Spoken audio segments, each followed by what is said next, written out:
हमारे साथ जुड़ चुके हैं मोहन जी राजपुरोहित। और मोहन जी राजपुरोहित के बारे में शिक्षा क्षेत्र में अगर कोई व्यक्ति है तो कौन नहीं जानता इनको।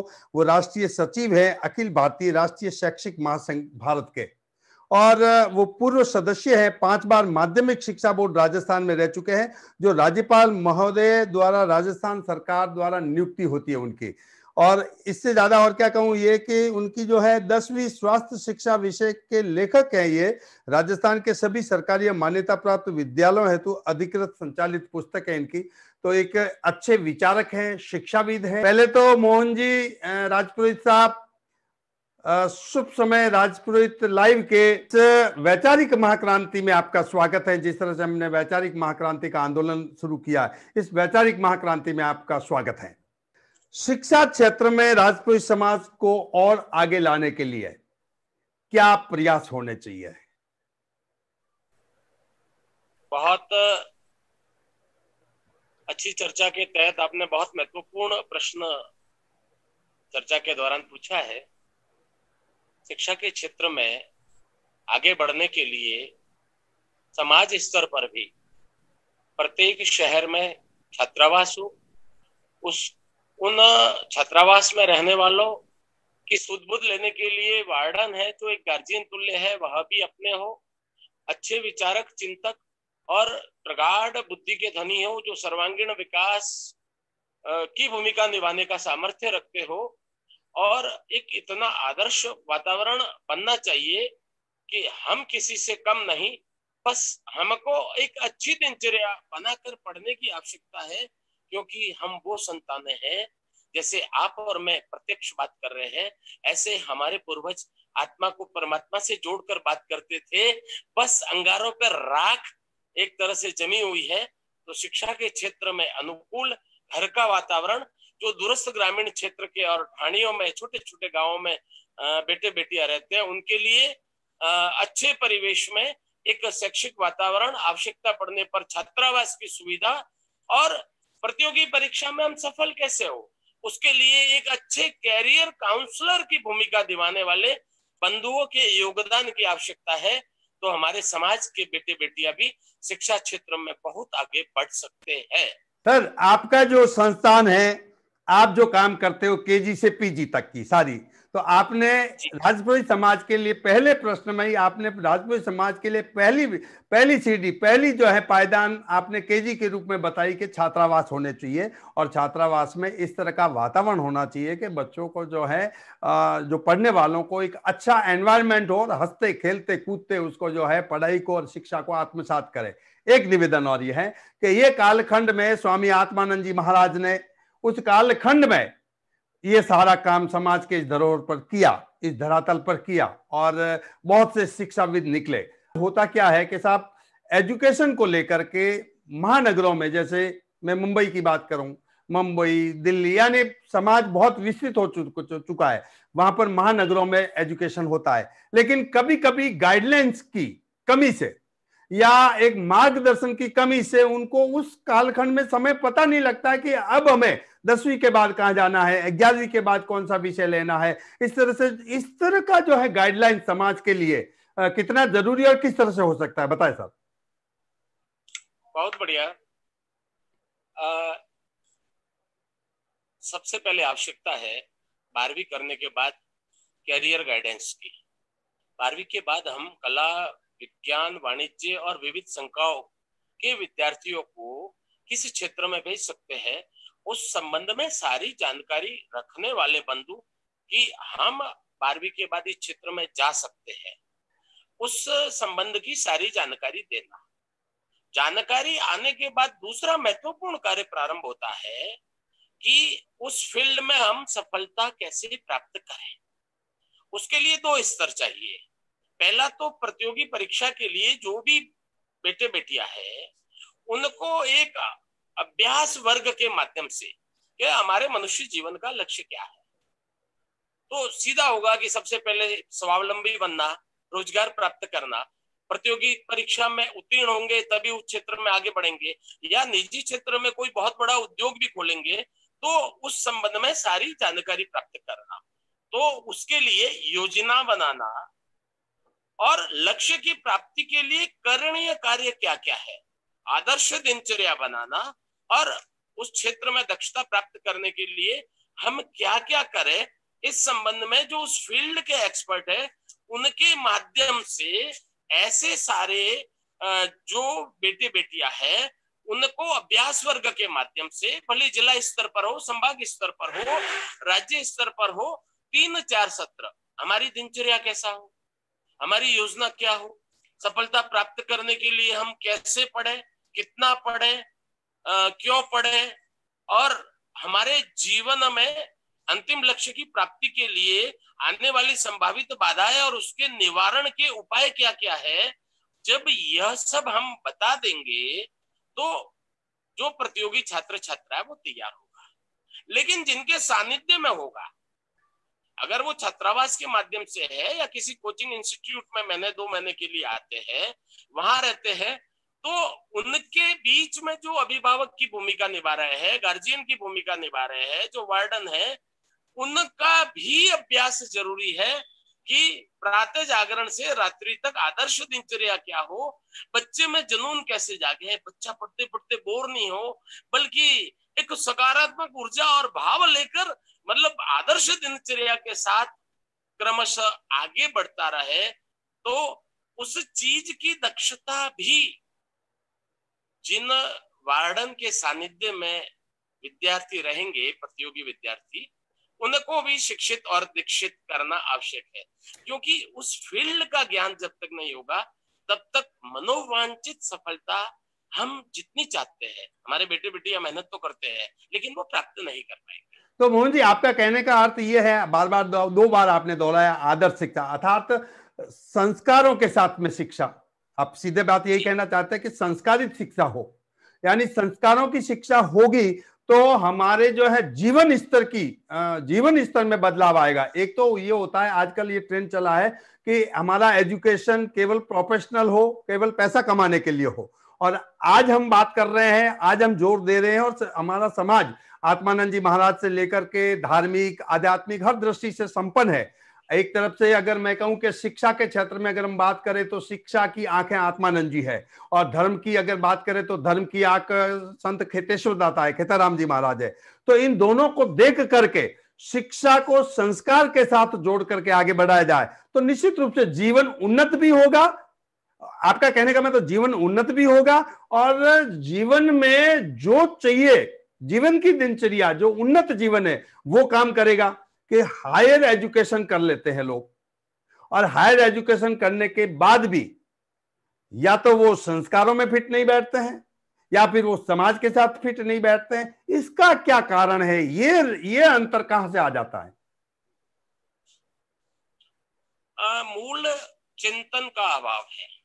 चाहे देखो, आपके हमारे सबके नाना दादा दादिया और उनके फोरफादर सारे अशिक्षित थे, लेकिन इतने विवेकवान थे, इतने विवेकी थे। एक बुजुर्गों में देख लीजिए, आज भी जो आयुवान लोग हैं कि समाज का कोई भी बंधु है कि मूंग मूंग से बड़ा नहीं होता है। तो कोई हाईली क्वालिफाइड हो, चाहे डॉक्टरेट किया हुआ हो या किसी कारण से नहीं पढ़ पाए हो, और वो अनपढ़ भी हो, लेकिन मूल एक आत्मीयता का भाव कि यह मेरा अपना है, मैं इससे बड़ा नहीं हूं और छोटा नहीं हूं। ठीक है, मैं हाईली क्वालिफाइड हूं, मैंने पीएचडी कर ली, आईआईटी कर ली, सीए कर लिया, कुछ कर लिया, लेकिन हमारे जीवन का लक्ष्य खुद का सर्वांगीण विकास, खुद की विद्वत्ता से समाज का सर्वांगीण विकास, एवं मूल भाव आत्मनो मोक्षार्थ जगत हिताय च, यानी अपने मोक्ष व समाज के हित के लिए और भारत भूमि के लिए, हिंदू राष्ट्र के लिए, संसार के हित के लिए मेरा जीवन होना चाहिए। हम परमात्मा की सर्वोत्तम रचना है। मनुष्य धन से या शिक्षा से बड़ा नहीं है, क्योंकि सब में उसका आत्म तत्व विराजमान है। चाहे छोटा हो, बड़ा हो, अनपढ़ हो, कैसा भी हो, कोई भेद नहीं होना चाहिए, मेरा अपना है। जिस करना चाहूंगा कि समाज में बहुत सी प्रतिभाएं हैं, लेकिन आर्थिक संपन्नता नहीं होने की वजह से वो दम घोट देती है वहीं पर, और वो आगे नहीं बढ़ पाती है। इसीलिए हालांकि बहुत सारी संस्थाएं प्रयास करती है, लेकिन मैं समझता हूं वो ऊंट के मुंह में जीरा है, क्योंकि इतनी बड़ी आबादी है, लगभग 40 लाख के आसपास की समाज की आबादी है। तो जैसे ब्रह्मधाम आसोत्रा करती है, राजपुरी सेवा न्यास भी करती है, बहुत सारी और भी संस्थाएं अपने अपने क्षेत्र में करती है। लेकिन और चौपाटी से गुवाहाटी तक और कश्मीर से कन्याकुमारी राजपुरी समाज विस्तृत स्थिति में फैला हुआ है। वो किस तरह से उसको ऑर्गेनाइज किया जाए कि जो प्रतिभाएं हैं समाज में, जो गांवों में है, शहर में आकर के तो फिर भी बच्चे बच्चियों को पढ़ा लेते हैं, लेकिन शहर में भी इतने सक्षम नहीं होते, अपनी रोजी रोटी कमा लेते हैं और अपना जो है दिनचर्या गुजारा कर लेते हैं। कोरोना कालखंड के बाद में एक नया वातावरण तैयार हो रहा है। तो ऐसी जो प्रतिभाएं हैं उसको ढूंढना आपका और हमारा दोनों का काम है। उनको ढूंढ करके बाहर लाना कि ये प्रतिभा है, उसको स्पार्क होना जरूरी है। लेकिन आर्थिक वजह से वो प्रतिभा का दम घुट जाए, ऐसा कैसा हम काम कर सकते हैं कि उनके जीवन में भी उजाला हो? पीड़ा स्वाभाविक है कि आर्थिक दृष्टि से कई प्रतिभा है वो पिछड़ जाती है, वो नहीं पिछड़नी चाहिए। उस दिशा में मेरी पूज्य वेदांताचार्य जी से भी एक बार बहुत लंबी चर्चा हुई थी। और आपको तो सब पता है, आपने यह अलग जगाने का कार्य किया है।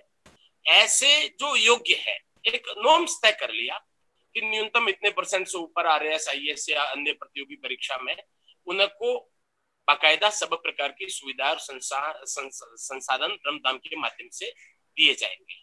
इस दिशा में मेरा ये सूचना है कि अटक से कटक, कश्मीर से कन्याकुमारी तक विस्तृत भूभाग है। ऐसे संस्थान जालोर में है, पाली में है, जोधपुर में है, जैसे अपने राजस्थान की ही बात करें तो हर जिला केंद्र पर ऐसे लोग जो प्रशासनिक सेवा के सिरमौर है, उनका एक आह्वान हो और उनका अभ्यास वर्ग हो। और कोरोना काल में भी जैसे अभी ऑनलाइन संवाद हो रहा है, जूम के माध्यम से, गूगल मीट के माध्यम से या अनेक माध्यम से, सवा घंटे के 15 मिनट या 20 मिनट के अंतराल बाद सत्र हो। हम क्या करें, एक्सपर्ट की राय लें और वो प्रतिभा है, मतलब एक हम सफलता प्राप्त कैसे करें, इस दिशा के मार्गदर्शन से वंचित नहीं रहे। और रही बात आर्थिक पक्ष कमजोर है, तो उसके लिए तो जैसे आपने बताया, ब्रह्मधाम भी है, न्यास भी है और कई बंधुजन इस क्षेत्र में आगे आ रहे हैं। तो ये योजना रचना आने वाले समय में जिला केंद्र तक बननी चाहिए, ऐसा मेरा सोचना है, ताकि सर्वव्यापी सर्वस्पर्शी समाज की प्रतिभा तक हम पहुंच पाएंगे और उनका विद्वता और योग्यता के क्षेत्र में मार्गदर्शन करने के बाद उन्हें आगे बढ़ा पाएंगे। इस दिशा में पहल करने की आवश्यकता है कि पूरा समाज हर विषय पर, चाहे शिक्षा का हो, चाहे धार्मिकता हो, चाहे संस्कारों का हो, चाहे आध्यात्मिक हो, चाहे सामाजिक हो, चाहे सामाजिक के रीति कुरीति को लेकर के हो, यानी हर विषय पर संवेदनशील, हर विषय पर हम इस काम के लिए बाहर आए हैं। तो पहले तो ये जानना चाहूंगा कि ये वैचारिक महाक्रांति का जो हमने बीड़ा उठाया है, हम सबने मिलकर उठाया है, ये समाज हित में कितना कारगर होगा, आप क्या सोचते हैं? और ये बताएं, मैंने जो पहले आपसे पूछा है। सच कहूं मैं बिना किसी लाग लपेट के, तो जड़ता और विषमता से ग्रस्त कुछ रूढ़ियों को तोड़कर समाज के सर्वांगीण विकास में शुभ समय चैनल की जो योजनाएं है और जो आपने प्लेटफॉर्म दिया है, यह निश्चित रूप से आने वाले समय में समाज के लिए वरदान साबित होगा, ऐसा मुझे लगता है। मैं युवाओं को एक ही बात कहना चाहता हूं, लक्ष्य निर्धारित करें। दुनिया में कुछ भी असंभव नहीं है। उसके लिए हमको दृढ़ मन से यह संकल्प लेना होगा, मैं मेरे प्रतिदिन के जीवन की आदर्श दिनचर्या बनाऊंगा और उसमें प्रतियोगी परीक्षा में सफलता प्राप्त करने के लिए कम से कम 6 से 8 घंटे अध्ययन करूंगा।